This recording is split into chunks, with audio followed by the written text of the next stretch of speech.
प्यारे मित्रों, नमस्कार। आराध्य जीवन सत्संग में आपका हृदय से स्वागत है। मित्रों, क्या आपने इस प्रश्न पर चिंतन किया है कि जो महापुरुष अपने जीवन काल में अपनी ही वासनाओं से मुक्त होकर के अपना भौतिक शरीर त्याग दिया है, अब उन्हें भौतिक शरीर धारण करने की आवश्यकता नहीं है। तब ऐसे में क्या कोई महापुरुष दोबारा धरती पर शरीर धारण करके आते हैं?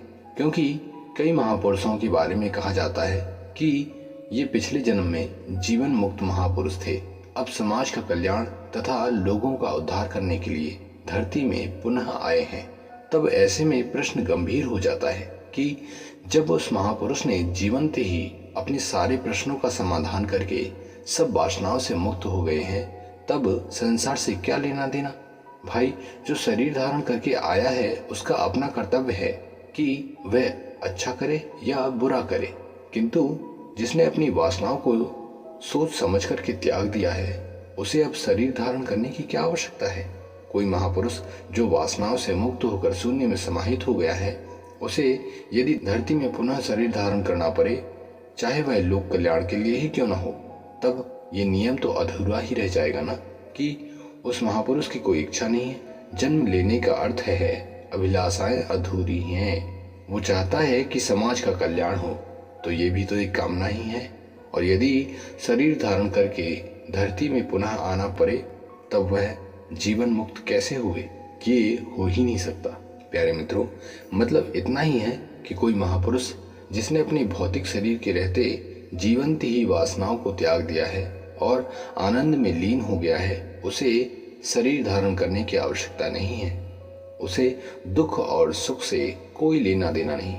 संसार दुखालय है। इस दुखालय संसार में आने का अर्थ है कि कोई अभिलाषा अधूरी है जिसे पूरा करना बाकी है, तभी तो संसार में आना हुआ है।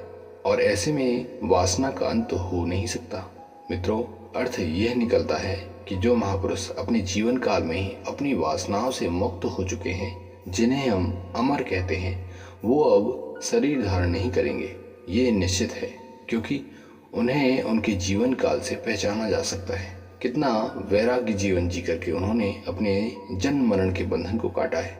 और जब बंधन कट गया, तब फिर दोबारा जन्म लेने की आवश्यकता क्या है? इसलिए कहा जा सकता है कि जिसने अमृत प्राप्त कर लिया वो अब पुनः शरीर धारण नहीं करेंगे।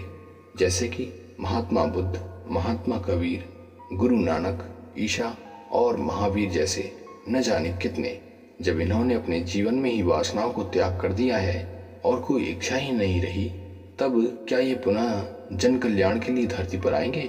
शायद नहीं, क्योंकि इसे हम इनके जीवन काल से ही समझ सकते हैं। जब इन्होंने अपने जीवन में ही वासनाओं को त्याग दिया है और कोई इच्छा ही नहीं रही, तब क्या ये पुनः जन कल्याण के लिए धरती पर आएंगे? शायद नहीं, क्योंकि इसे हम इनके जीवन काल से देख सकते हैं। जीवंत ही जिसकी वासनाएं समाप्त हो जाएं, वो शरीर त्यागने के बाद और किस लिए शरीर धारण करेंगे? मित्रों, इस विषय पर आपकी क्या राय है? कृपया कमेंट करके जरूर बताएं।